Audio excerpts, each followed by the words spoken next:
Hey everybody, we are just getting set up. We'll be on in just a moment, so uh, if you're there, stay there.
Welcome, any and all, to Views in Paradox.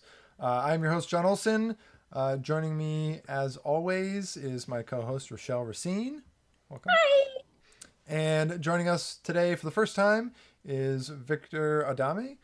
Welcome. Thank you. Um, so today we're going to be talking about Ladybird. It's on Netflix. And welcome, any and all, to Views in Paradox. What? I'm your host, John Olson. I'm getting some crazy feedback. All right. Did somebody have their computer volume on? It was me. All right. All right. Sorry about that, everybody. Right back to it. So this film's was Ladybird. Before we get into it, I just kind of wanted to address what audience we have. We don't get crazy amount of views on these videos, and I think that's largely because those of you watching probably know one of the people on screen here. If that is the case for you watching this, I would just ask that you give us the little like button. If we want to reach sort of people outside our immediate pool of friends, that's going to be the best way for us to do that. It lets kind of the algorithm, the algorithm, know, that people who watch similar kinds of videos might like this. So just like any kind of like direct interaction we get, even if it's just clicking on that little thumb, is going to help us a lot. I think we've got some good episodes coming up, and some.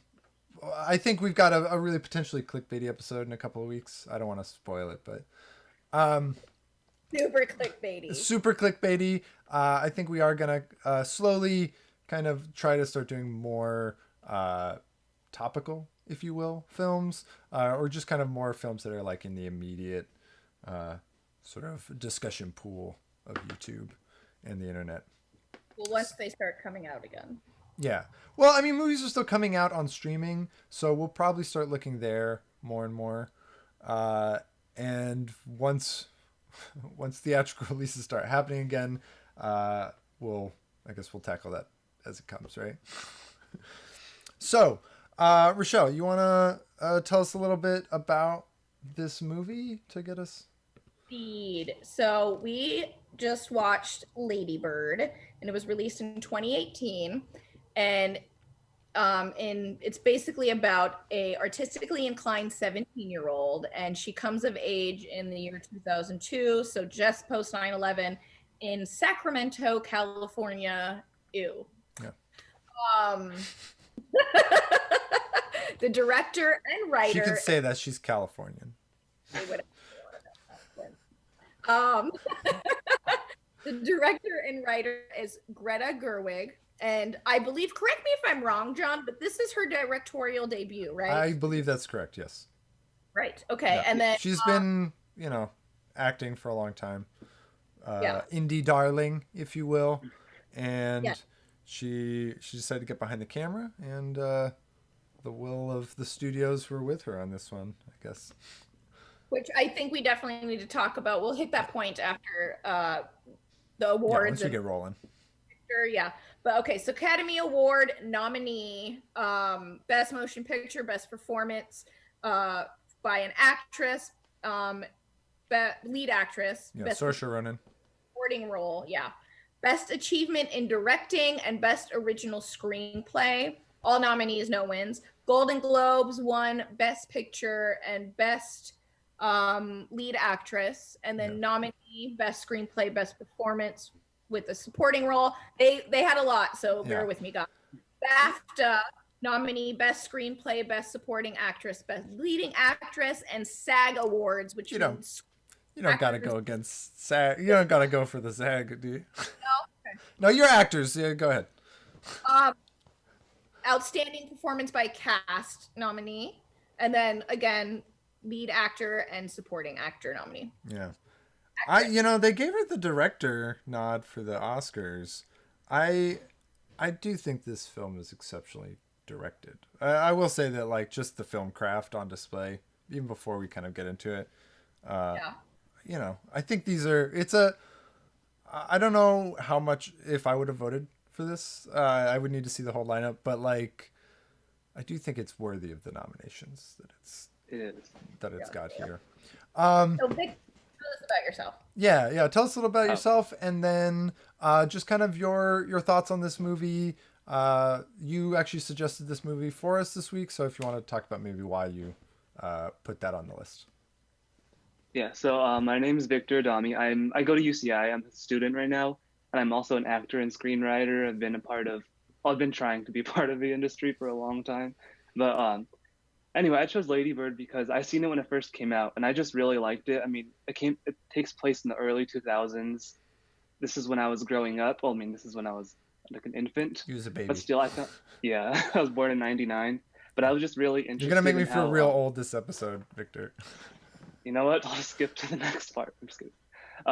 But no, I really like Greta. I'll just say that. I really like Greta's work, and I feel like this is such a strong movie for its category. I feel like we see it being done a lot, this concept, but I feel like it's just so original and a new take on it. And I just really liked it. Yeah.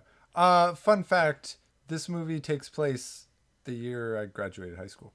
So, like, I'm Ladybird's age. So I was a sophomore. I know. Meanwhile, Victor was 2. Yeah, I was 2. Oh my God, shut up, John. Came out the year that you graduated high school, correct? Wait, what? I'm sorry? This come out the year that you graduated high school? 2017. No. Yeah. Okay. Was 2017, 2018 year, or? No, I graduated the 2016 to 2017 year. Gotcha. Okay. Yeah. It's a little bit after. It's like a year before. Yeah. Yeah, this is like a 2002, 2003 set film, so it's exactly my senior year of high school. So now you know that we didn't have cell phones very commonly, and Well, I did. I had a cell phone at this age. I didn't get one until shortly after high school. I think it was like 2004. I got my first cell phone. Okay. I was a brat. Yeah. I bought my own. I was like, I need one. I need to play Snake. I need to text my friends for way too expensive, and I need to sign on my dial-up internet and chat on AIM. Yeah, they should have brought up Snake in this movie. Yeah. Do you know what Snake is, Victor? Game? I do not know. It's just like this line that goes around your very pixely screen, and you try to eat dots without touching your own tail. But it was like one of the only games on early cell phones because they didn't have like nice screen. It's crazy to think that not that long ago they had like no resolution. They couldn't do pictures, like none of that stuff.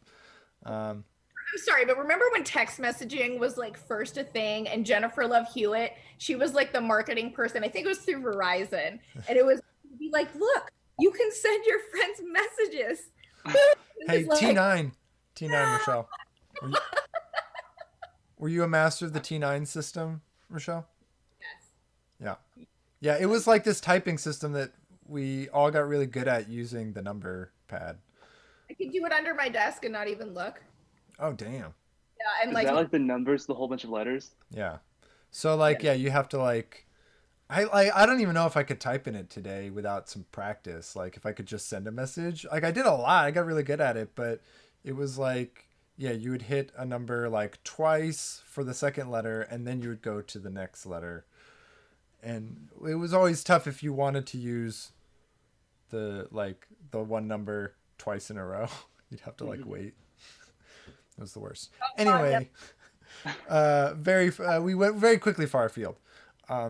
nostalgia. Well, we're just setting the scene. Yeah, so I appreciate it. the movie's yeah, very nostalgic. Our headline, I kind of wanted to start with like our headline uh label, which is that like does Ladybird hold up in 2020? This movie came out 2 years ago. Like it was nominated at the Oscars for the 2019 year. So it's a very recent film, but I found myself when I watched it feeling like this is not like a current, it doesn't feel like a current film. Like it feels so strange to watch it in the current sort of political and world climate that we have.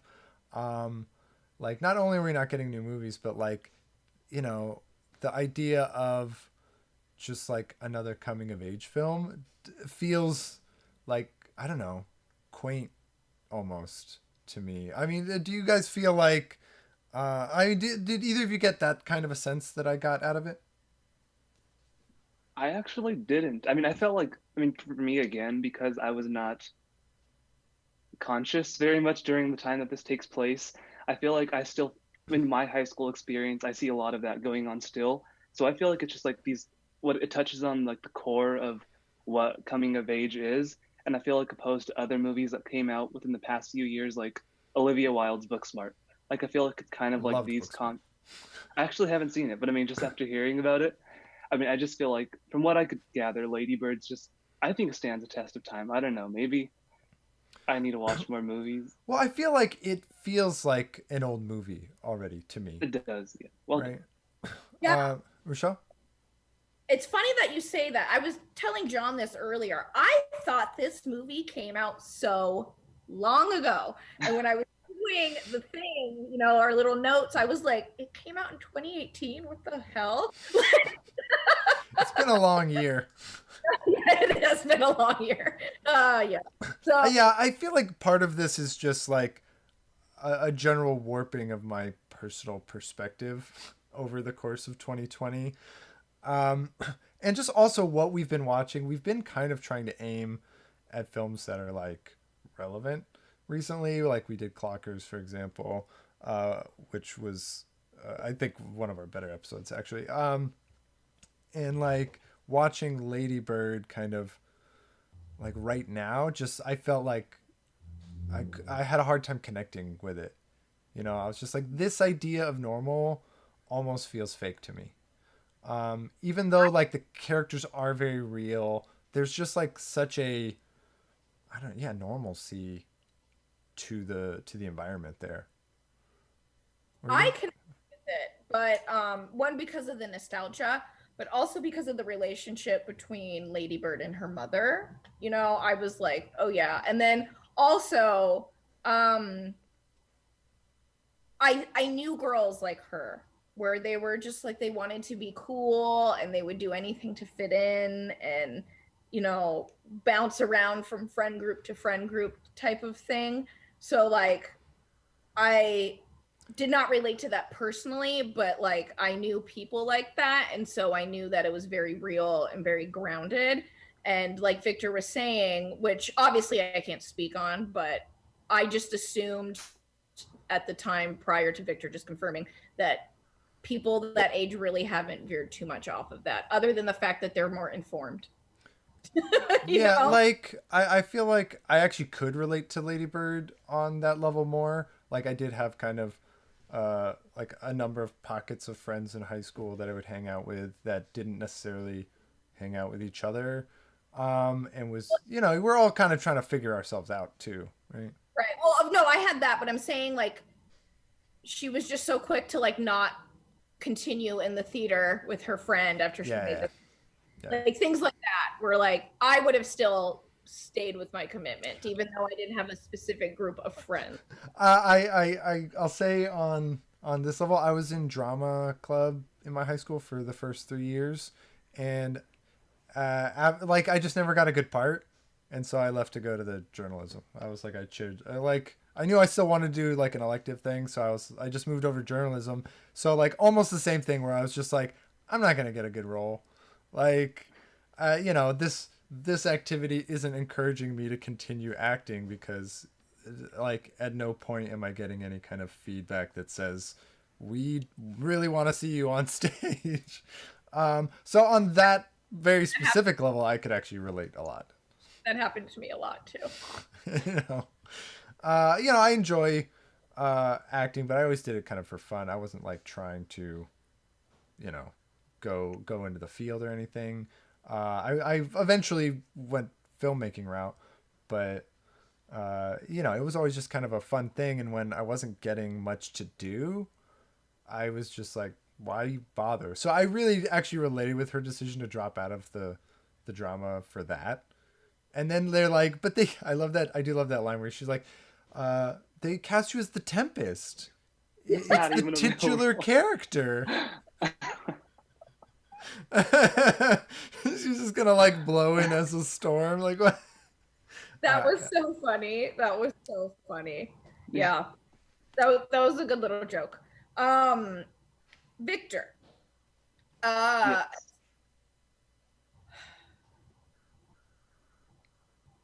Since you were recently a teenager, and we were just discussing this, like, how did this relate to the relationship that you had with your parents? Like, is this, I had a very similar relationship. Going deep, huh? So like, I know we're going deep today. Do you feel like this was still very relevant? Like back in these days, I feel like perhaps we had more freedom because we didn't have all these different avenues that our parents had to watch, like they didn't have to monitor our cell phones and our internet usage, and like there was nothing to monitor. Yeah, kids these days seem just to be a little bit more experimental, than back in me and John's days. I could be wrong. So like, did you see yourself in her, like, fighting for your freedom with your parents and like trying to impress others and doing stupid shit, which everybody did. So I guess that's I mean, in that sense, yes, like as far as the like trying to find your freedom and all of that. But I feel like for me personally, I mean, I've always had like a good relationship with my parents. Not that she doesn't per se, but I mean, I feel like it's now, rocky. Yeah, it's rocky. And I feel like nowadays, I feel like with the social media and all of that, I feel like my parents don't really monitor it that much. So I was kind of looking at Ladybird, seeing like this seems like a time where everyone is strict, like everyone was really connected to their parents, and their parents were like monitoring them very much. As opposed to now, I feel like there's so many ways for people to communicate, and it's not always like sneaking out or kind of betraying your friends. 'Cause there's so many ways to communicate that it's not so much like, okay, are you choosing this friend or this friend? I feel like there's a whole bunch of other ways to reach I out. think it's So it was, harder, actually. Yeah, I think that you hit on something that it's like counterintuitive that it's harder to monitor now. I yeah, have a exactly. brother-in-law who's your age, and he talks to his friends on his phone via, I don't know, Snapchat, that sort of thing. Um, and he about hops TikTok. online on Xbox with them, and like we rarely meet them. Well, especially now. But like, it's like how as a parent, how would you even monitor it? It's like, you know, you have kind of this the technology actually I feel like shields you, gives you a lot of privacy, even though it feels very exposed sometimes, right? There's But kind then of it like touched on what he said that like back in our day. Oh my God, stop saying this. We're like more connected and closer with our parents, and I can see that because our faces weren't in a screen Yeah, all day long. so there's Even more connection. my mom, I have to like fight myself to not touch my phone. you know? the Yeah, phone has yeah, become a security blanket for, yeah, I would say, most people. Like it's like your yeah. wallet. You don't want to, like, you can't lose it. you know, it's your keys, your wallet, and your phone now, right? Like those are the Wallet things you can't. and your mask. Well, yeah, now mask, can't leave the house. It's true. It's true. I don't leave the house much, so I don't really have to think about it too often. Um, I just try not to venture out as much as possible because I live in a crowded house, and I feel like we have to be just a little bit extra careful, especially since I have a wife who works in a hospital. So, you know, it's like we're already kind of juggling a fair amount of risk of exposure. So I really try to limit my outside goings even more just because of that. Very interesting point, Victor, that you brought up. Yeah, I would agree that it must be harder. Actually, I don't know shit about parenting, so. Yeah, same. But I just feel like the relationship between like Ladybird and her mom, like the scrutiny she had on her, like she's constantly watching everything she does and who she wants to talk to. I feel like it's so much freer than that, and I feel like now people can have room for individuality without really like running it by their parents. As you could just be online and be this completely different person that your parents don't even know. Like you can go and call yourself Ladybird on social media, and that's how everyone will know you. Yeah. Okay. Let's talk about her name. Lady Bird. What do you got? What do you want to? I get what she was doing. Like you want to create your own identity, and like you don't want to have the name that your parents picked, especially when it's basic like Christine. But like Ladybird is kind of pretentious. She's kind of pretentious. Yeah. Well, even the name is pretentious. Yeah. What did you think, Victor? I don't know. I mean, the only thing I thought of, I wonder if there's okay. So there, what president was it? His wife called herself Ladybird. Yeah. I don't remember. Yeah. No. I because I mentioned this to my dad, and he thought it was a historical drama. Exactly. Yeah. Yeah. So I was wondering if she took it from there, but either way, I don't see the correlation there. But it's a weird name. You know, I was kind of thrown off when you read the description of the movie because it says an artistically inclined 17-year-old, and I was kind of like, is that true? Like, is she an artsy person? Like, I did because she doesn't really have like most films, and like this is just a writing trick in general. Like, as a way to make characters both relatable and likable, you generally give them a skill of some kind, something that can kind of like anchor their personality to. And I feel like they very pointedly did not give her that in this movie. Like she's very nebulous, and like we know kind of what she's bad at more than what she's good at, right? So I yeah. Normal, no? Like I didn't know what the hell I was good at when I was that age, except for talking back. I knew I was good at being sassy, you know? Like, Yeah, that's kind of why I like Lady Bird so much, because it's like you don't know what you're good at. That's exactly what kind of justifies her, because she keeps running around, and it's so easy to hate her because of the way she treats people around her. Then again, you're kind of like, well, is it because she's trying to find herself? And does she? You know, I thought she was gonna be a lot more irrational of a character after that first scene. Like, we get that she's created her own name, and then she like gets into a fight with her mom, and she throws herself out of a car, out of a moving vehicle. And I was like, oh, she got a little, you know, that's a little rough. So I thought we were gonna get more a movie, like just from that opening scene. I was kind of expecting her to be like really kind of out there in terms of her extremeness, but then you know, it's like little rebellions throughout the rest of the movie, right? It's like I'll steal a magazine that I want, or I'll smoke cigarettes with my brother's girlfriend, you know. but I think that lent a very realistic nature to her character, you know? But like, is that extreme moment at the beginning out of place? Like, is that a bad setup? Or I'm just curious what you guys kind of felt about that. Like, my brother-in-law, who I mentioned is your age, his favorite scene was the opening scene. Like, he just thought that was like amazing that they went there. I do agree that it sets you up to expect more extreme behavior from her, but I also wonder if that's like a moment where she just realizes, okay, maybe I need to chill because I just jumped out of a fucking moving vehicle and broke my arm. Yeah. Yeah. I mean, yeah, No. I think that like the cast is a nice film device, because it's used in a lot of movies. You know, it's a good motif in terms of when it comes off, right? Because as soon as you put someone in a cast, it's a process of healing, and you know, by the time that comes off, generally in films that use this motif, the character has begun to emerge, right? They've begun to like find who they are. Do you think that that is how this played out, or is there am I just looking for too much from past context?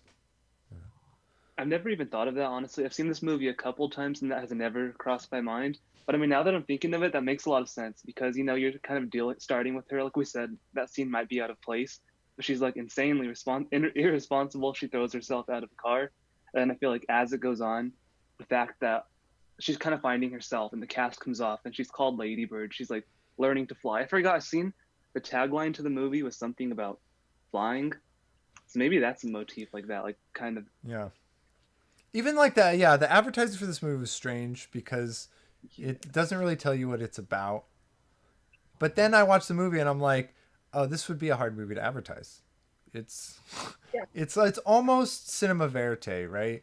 It's just like it's so slice of life that like there isn't much driving the plot other than we know that it's her senior year, right? There's like this college admissions sort of ticking clock, but beyond that, like nothing really carries us forward but time, which is kind of an interesting thing. And I I think it left me immediately after just kind of going like, did I like this movie? But it is something that the more I've been discussing it since watching it, I've kind of been appreciating a little bit more and more each time. Real quick, Claudia Alta Taylor Johnson, or Ladybird, was the wife of President Lyndon B. Johnson. Lyndon. I should have known that because I literally talked about it a couple days ago with my dad. I was trying to get him. The reason it came up, Rochelle, is because I was trying to get him to watch it with you when you went out to visit. Like you went out to the desert last weekend, right? Oh yeah, yeah, Yeah. So I was like, "Oh, you guys should watch it." And he was like, "What is it about Johnson's wife?" yeah. Oh, I was like, "What?" by the way, hi Chris. Even though I just saw you, hi, and Auntie. Okay. Uh, Speaking of everything that we were just discussing about her rebellious nature, etc. I let's kind of expand on the part where we were saying that like there were parts of her that were very unlikable. I think that a lot of the characters, minus the father, to be honest with you, did come off as occasionally unsympathetic. And I felt like it made the story more sincere. Yeah.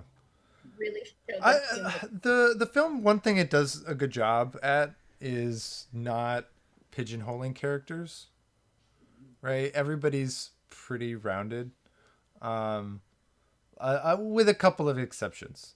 But like the main characters, like so the immediate family, um, like even her immediate friends, not the boyfriends. They're kind of we'll talk about them in a minute.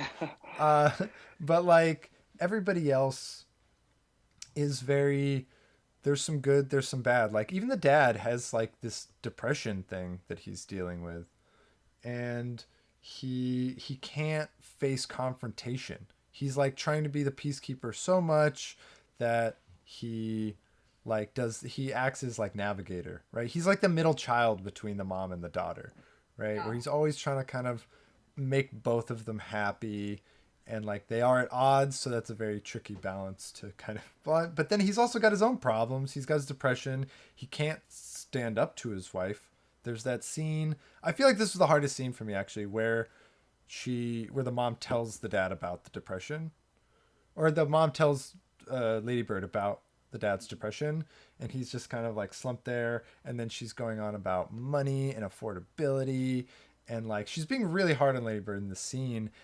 But what drove me crazy about that scene was like that it wasn't even about Ladybird's behavior. Everything came down to money. It's dude, that ruins families and It can be so causes toxic, right? time. Yeah. And this is before really the big housing bubble. Like the economy wasn't great following 9/11, but like it was about to get a lot worse just like a few years later. So like But that job crisis. I find the father unsympathetic. If anything, it was the opposite. I was very sympathetic towards him, Yeah. and I'm going to say this again. My relationship with my parents was so mirrored with hers. Mm, Like my mom and I have a very tumultuous relationship. We don't fucking get along. I love her to death, but like it's a struggle. And my dad and I had such a good relationship, and like I could do everything with my dad. Like, hey, dad, help me with my financial aid applications, and don't tell mom. And like it would have been exactly the same, you mm, know.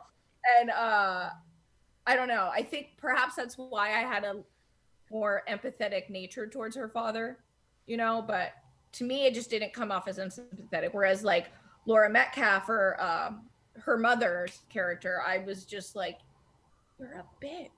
Like, be nice. And then with Ladybird, I was like, treat your mom better. Like stop. yeah, they I could don't know. all be a little better Yeah. to each other. Yeah. I think it shows him like really like vulnerably because I feel like I mean like I said you're kind of mad at you go through periods of the film where you're mad at each character, but I like how this has a really indie film feel to it, and you're kind of like sympathizing each character. You go through moments where it's a character study, I guess, and then there's not a moment where you're fully blaming a person because you realize that what's happening is fueling what they're doing, and then that's what I feel like. I didn't really mind the concept of there not being much of a plot to it, that it's really time driven, because I feel like the characters are strong enough that that's what really fuels it. And I feel like I never found a character fully unlikable or unsympathetic because they kind of prove themselves through other ways. Yeah, Right. and I think labeling this as a character study is very on point. Like Very on. that's a really good way to define this movie. Um, The character arcs were excellent, especially after last week. We did Creed 2, and I was like, where are the arcs? So it was really nice to have a film that was just like loaded with them. I really appreciated that. And it's a character study, period. Yeah. yeah, Creed 2 was such a plot driven thing, right? And it was just like sort of concerned with two of its characters, but like move through. We got a montage to get to. Whereas as this movie really just like wants to live with its characters in kind of these various kinds of defining moments that we have growing up. Um, Let's get into Kyle because you seem to have a lot to say about. yeah. Well, okay. Yeah. Most of my notes I jotted down were about Kyle. Kyle cracked me up. So Kyle is the spoiler alert. He's the second love interest in the film. There are two that she kind of has, and he's like a bass player in a band, and he's like if she's pretentious, like she's got nothing on him. He's the most pretentious character I've like ever seen. I love that he's always reading, and he's reading something like the first time we see him, he's reading the People's History of the United States, like just like really heady stuff, and he gives her that like really pretentious speech with the cigarettes that like Yeah. you don't want to smoke cloves, you got to roll because there's no fiberglass. I thought that he hated President Bush. I was like, "Aw." with you with you but I didn't know kids exactly like that in high school, but I knew kids in that ballpark. I was that kid. Yeah, I mean I was definitely not a Bush kid, but like he's also a total hypocrite, right? Like especially the line where he's like, I don't believe in the economy, I like Yeah. to trade. He said, "I don't believe in money." I don't believe in money. He's like, he's like a perpetual burner, like a Burning Man participant where he wants to live off of trade. And yet he lives in a sweet ass house and like drives a nice car and like, is in a band and like, what was that? Just a Catholic school, like a private Catholic school. Yeah, private school. Um, so I just found him funny. Like every scene he was in, he really kind of cracked me up in just like how ridiculous of a person he is. Um, So I guess those are my main thoughts. I did write a note that he's kind of right about the brain chips. I was trying to remember the timing of this movie and Elon Musk's announcement that he had a company developing brain chips. I was like, did they write this line knowing that we are actively developing brain chips, or did they write that line and then like right after there was like an like was it prescient or not? I'm not sure, but like somewhere very close to that time, uh, Elon Musk had announced a new company that's literally developing chips to go onto the brain that can interact mentally with digital interfaces, right? And it's for the for the ostensibly for the point of like helping cure paralysis, things like this. Um, but it's where it's been headed. So I did kind of crack up that like this pretentious brat has a point. Like, It's true. Yeah, good point. I didn't like his character. I didn't. no, what did you make of him, Victor? I mean, yeah, I didn't like the character either. I mean, just the line "good girl" is iconic. When does he But say that? I think it's the part where she says she doesn't have a phone, and he's like, "Good girl." Oh, I mean, he's just so demeaning. But I mean, yeah. I think that if it wasn't Timothy Chalamet playing that role, it would not have worked. I feel like just because people know him and the relationship that the trio have, Greta, Saoirse, and Timothy. Have you guys seen Little Women? I haven't yet. No. Okay, well, you guys should watch that too. Yeah, I know they're But I all mean, part of that. Yeah. yeah, it's part three of them. Because that was the again. follow up I to just- this, though, right? So like Yes, this yeah, informs that movie, I would say, more than the other Exactly. way. Yeah. I just think I agree with Michelle. I didn't like the character at all, but I feel like it's just Timothy alone that makes the character likable. Because it's just I don't even Yeah, know. he's funny, but I don't think I found him likable. Yeah, yeah. I just enjoyed watching enter- this fictionalized version of this character. Was an entertaining character for sure. He was, yeah. But he's definitely an asshole. Like, because he does straight up tell her that he's never done this before. And, like, we can only assume that this is sex. And then he's like, I've slept with 6 people. And she's like, what? Like, and then he has that most ridiculous line, I haven't lied in 2 years. Right? Yeah. Right?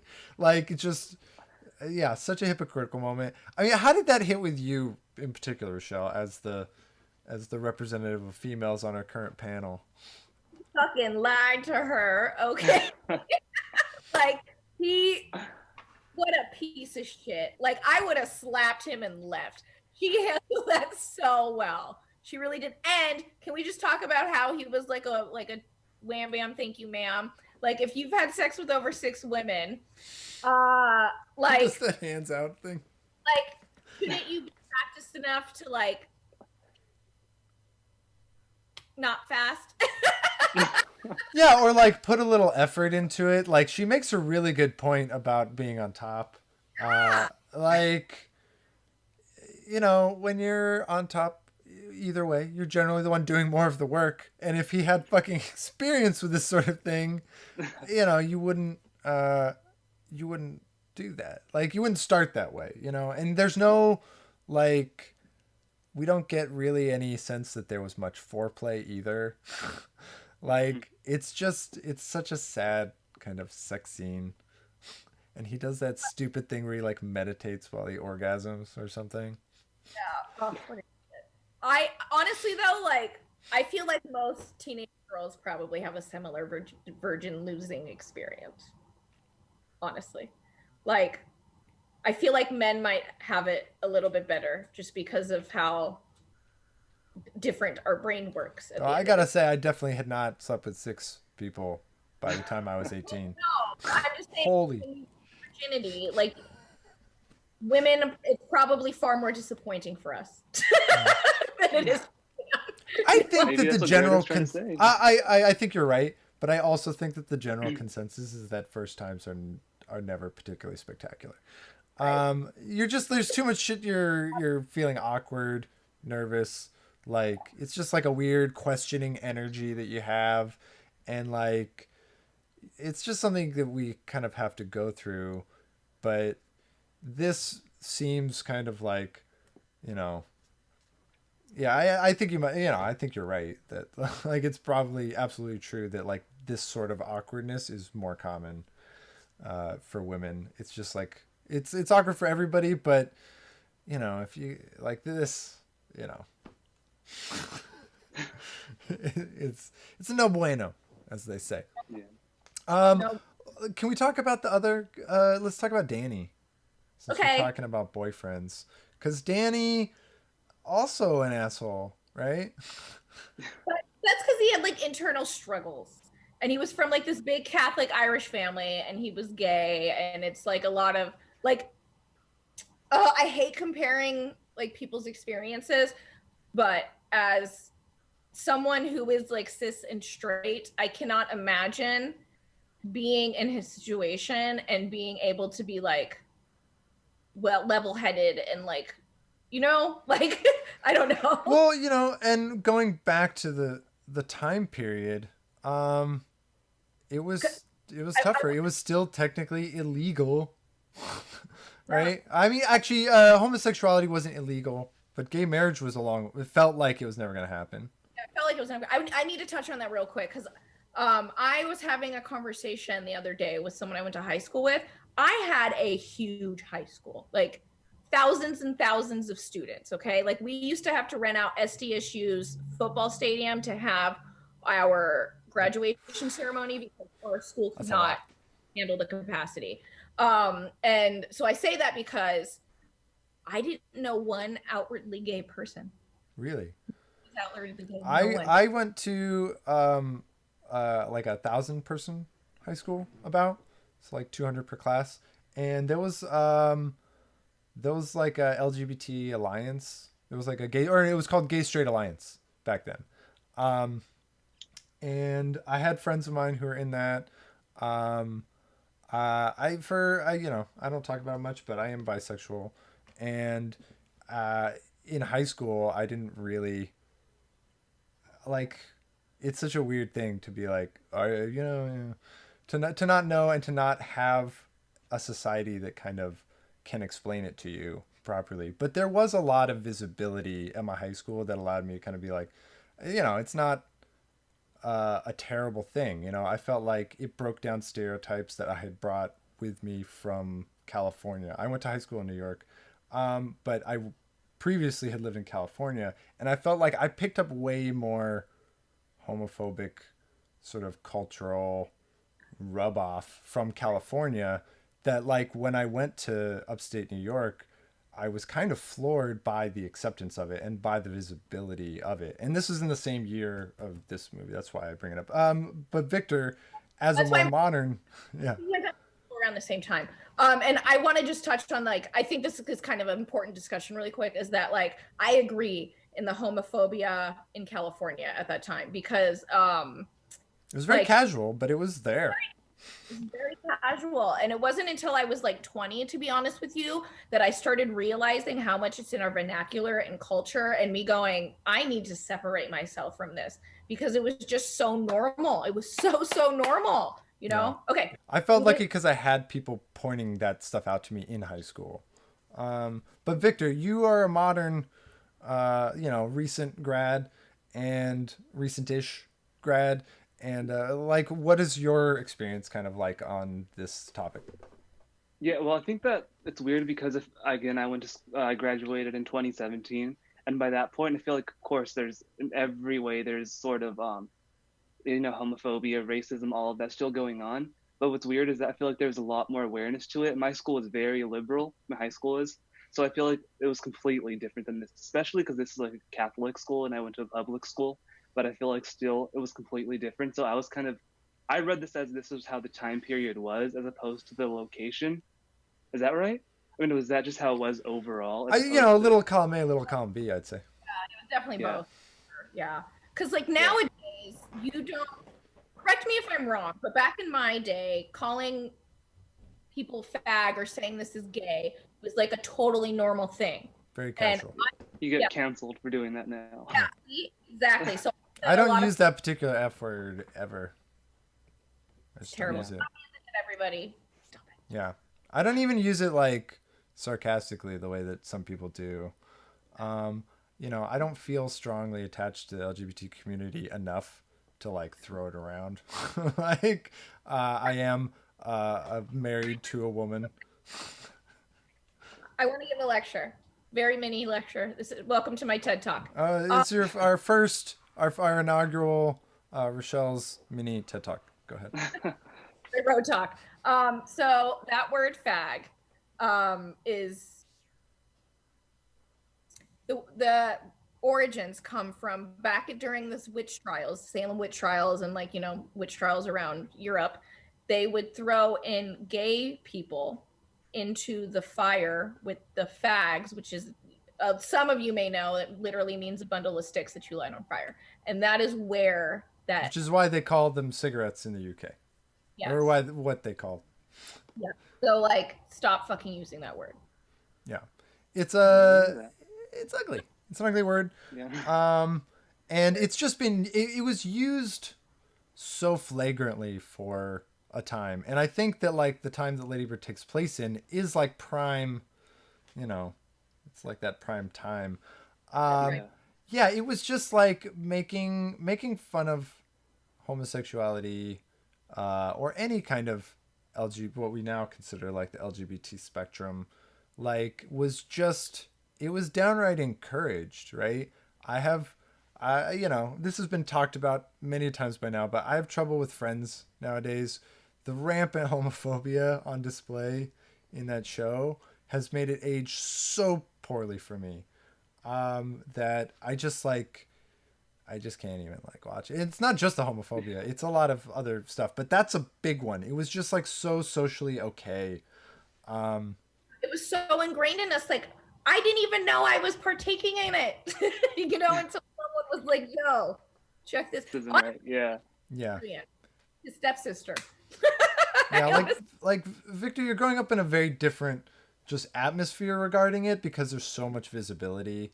Which is so refreshing to hear. Which is nice. It gives me hope.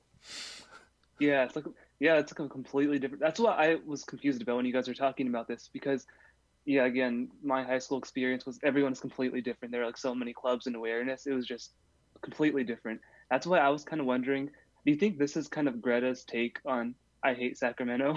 Because did you guys pay attention to the opening quote to the film? Hold on, I have the quote right here of the script. The opening quote to the film is, "Anybody who talks about California hedonism has never spent Christmas in Sacramento." So she's kind of touching on the conservatism and all the economic struggles and all of that in Sacramento.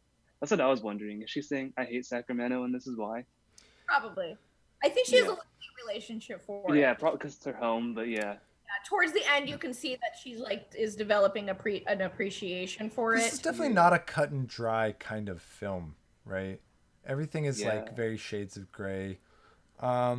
And like I had kind of a gut reaction that I was watching a very homogenous film, but it does touch on racism in California, because it touches on what Rochelle and I will remember of the hoopla of affirmative action, right?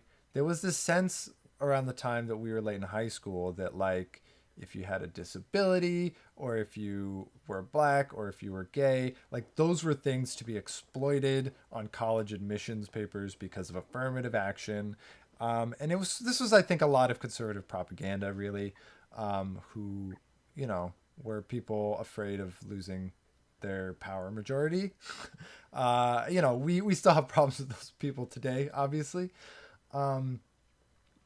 But I think that like at this time, that was definitely something that was all over. And so like I like that that her brother calls her out for it, especially when what we know of him is that he like is good at math where she is bad at math. It's one of the few concrete things we know about the brother is that he's actually a good student.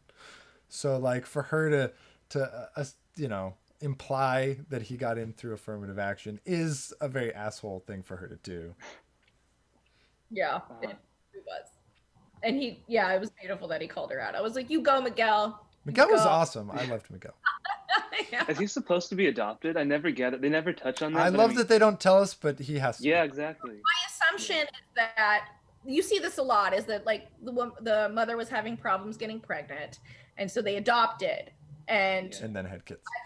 they don't really tell you what age, but to be honest, it seems like he was like an infant adoption. And then like typically once people adopt, they are more likely to get pregnant for whatever reason. I do not know any I scientific. think it's about the way that people put pressure on themselves to have kids. Yeah. And then when that pressure is gone, the body relaxes. Yeah. And like you're much more likely to have children. Right. Also, she was like she was almost in her 40s when she got pregnant with Ladybird. So I just found that interesting that she was like, you know, a product of adoption basically, and like, you know, the relaxation of it. But then it like threw her mother into this like kind of stressful situation. When you're having a child that late, there can be complications. Plus, like, your energy's not there to take care of a fucking toddler at this point. Well, right? and from the mom's perspective, clearly she was a financial burden that they weren't planning, right? Yes, exactly. You know, and it's like, okay, we had this kid, and now all of a sudden, now we have to take care of this other child that obviously, like, you know, is a part of our family now because it's literally like a DNA carbon copy of us. And then they struggle with this relationship where I think most of us would go, well, this is what she wanted. Don't you think she would cherish her daughter? You know, and like we don't get that feeling. Yeah.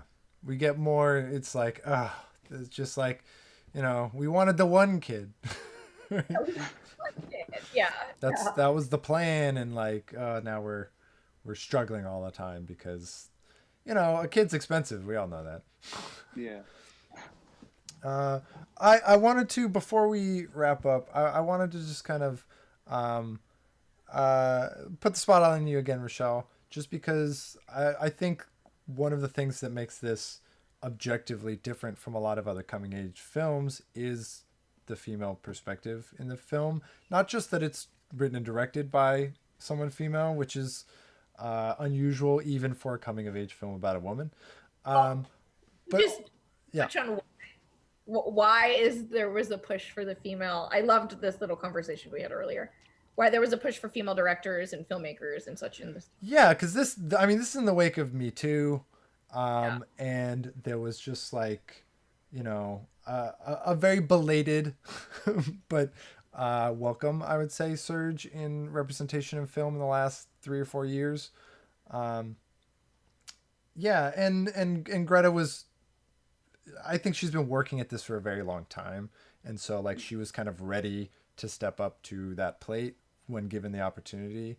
But I wanted to kind of just ask how you feel about the fact that like our focus is entirely female in this film. Like the boyfriend, like the most caricature characters are the two boyfriends, right? And then there's the dad, Miguel, and like the weird priest who cries. But like the ones we really focus on are Ladybird, her mom, whatchamacallit, Feldstein's character, Beanie Feldstein's character, and who's the other friend that she makes? I forget her character name. I think it's Odeya Rush. Yeah. Like those characters are much more like they're very much focused on and well-rounded, and like the viewpoint is very female. Was it refreshing? Did you notice it? Was it glaring? Was it like, I just kind of want to know where you're. I definitely noticed it. I thought it was very unusual. Every year they tend to come out with these like, you know, coming of age movies for whatever high school class is graduating. And I have never seen one, although I have to say I did stop watching them in like 2015, but I have never seen one that was from a female perspective. And I thought that was very unusual and refreshing. And I thought it really took us into the modern era, especially in the wake of Me Too. And I loved that the opening and closing of the film was the bond between the mother and daughter. And I love that even though this is a coming of age film and it is, you know, towards a younger audience, it does not necessarily pander to that younger audience where like a movie like American Pie or like Accepted does. Yeah. Sure. Yeah. Yeah. I was trying to. Go ahead, Victor. Oh, go ahead.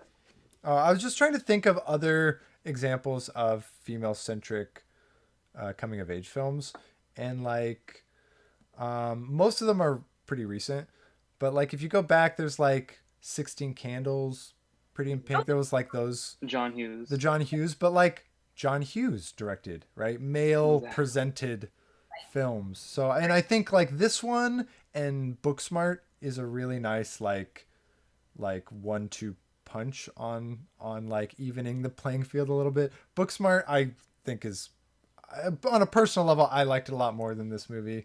And Beanie Feldstein is like she's so underused in this movie because she's so good in Booksmart. If you haven't seen it, definitely give that one a watch. I know we're kind of creeping up in the hour, but there was actually some more stuff I wanted to chat with you about. Particularly the character I just mentioned, played by Odeya Rush, the Jenna character, her like rich friend that she lies to about where she lives. How did you guys feel about this character? The one with the tanning bed in her room.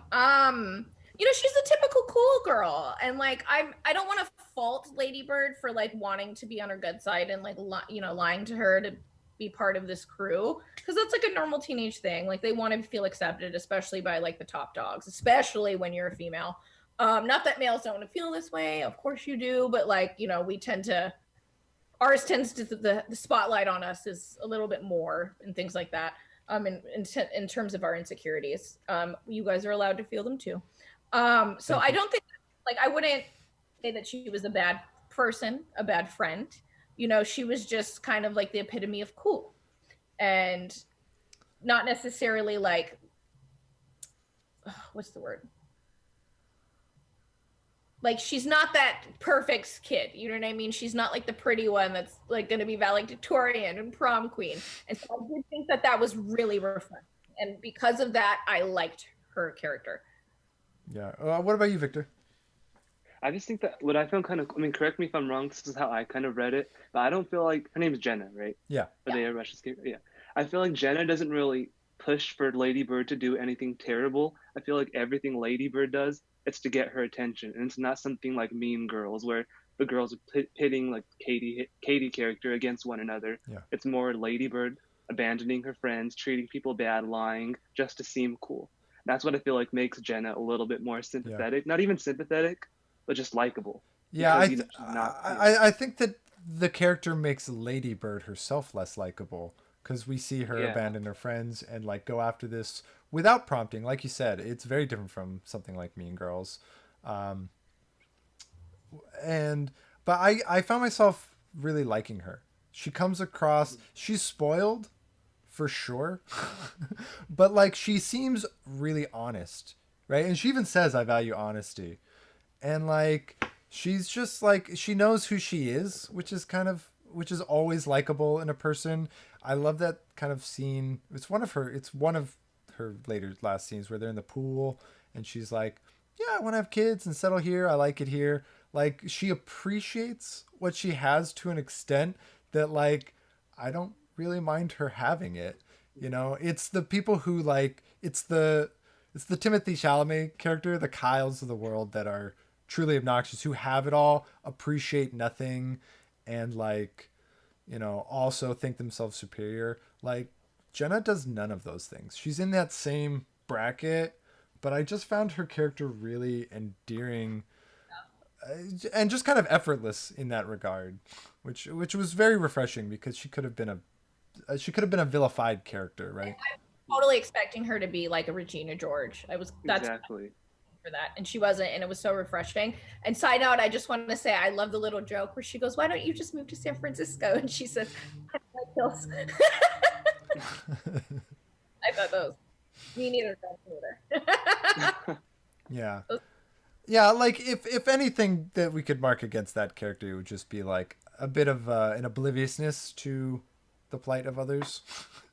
But a teenage girl who grew up in an affluent lifestyle, upper middle class, or perhaps even higher. So like you can't fault her at that age for that. Yeah, and it's like, and she acts so well adjusted that it's really hard to fault her at all for it. Like, we don't begrudge the rich for being rich, but for the way they attempt to stay that way. Uh, right? Do you guys have any other final notes before we wrap up? That was like the last kind of major thing I'd wanted to discuss that we hadn't got to yet, but I want to give you guys a chance for any kind of closing bits.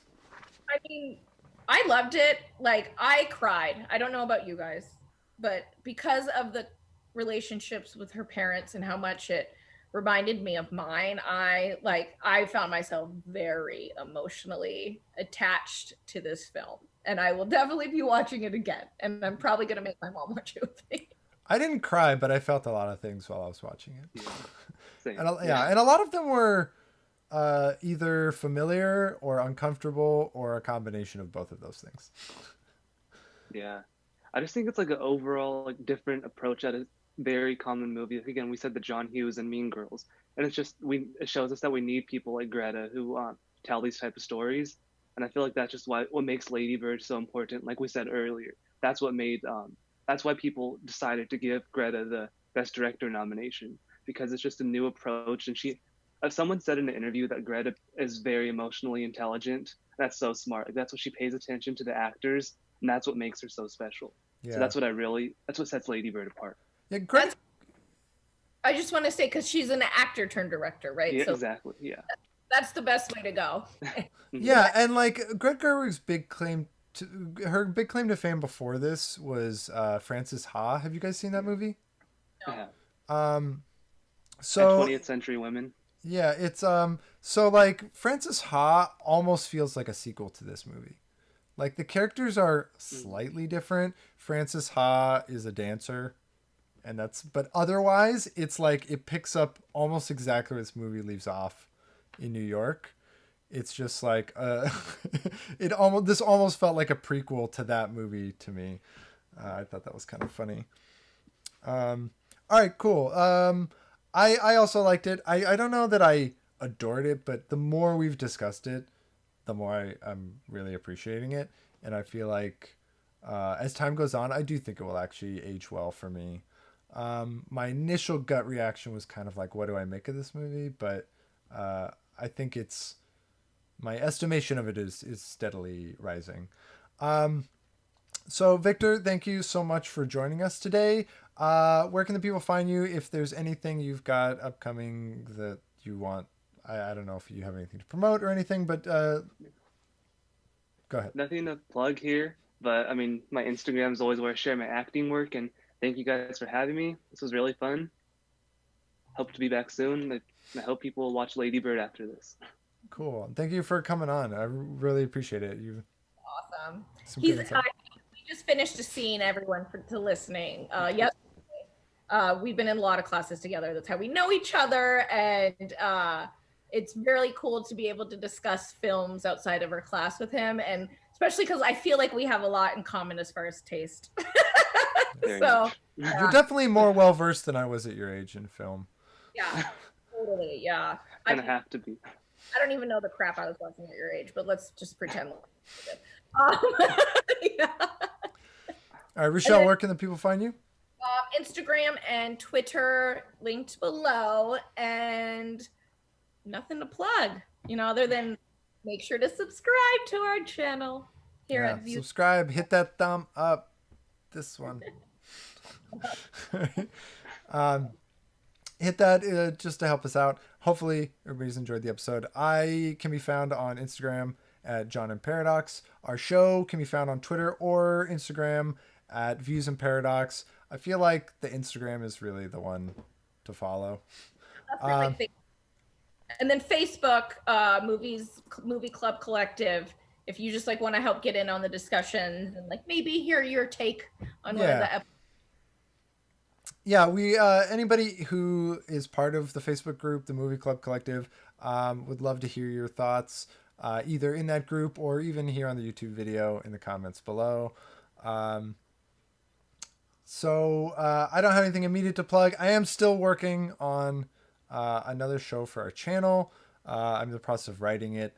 I thought I would be a little bit further. I thought I'd be a little bit further than I am right now, but something about this quarantine lifestyle. I'm just plugging along, but I have made progress, and hopefully in the next month or two we will have a sister show, as it were, very different from this one. All right. With all that said, what's our closing, Rochelle? Watch more movies. Watch more movies. That's a wrap.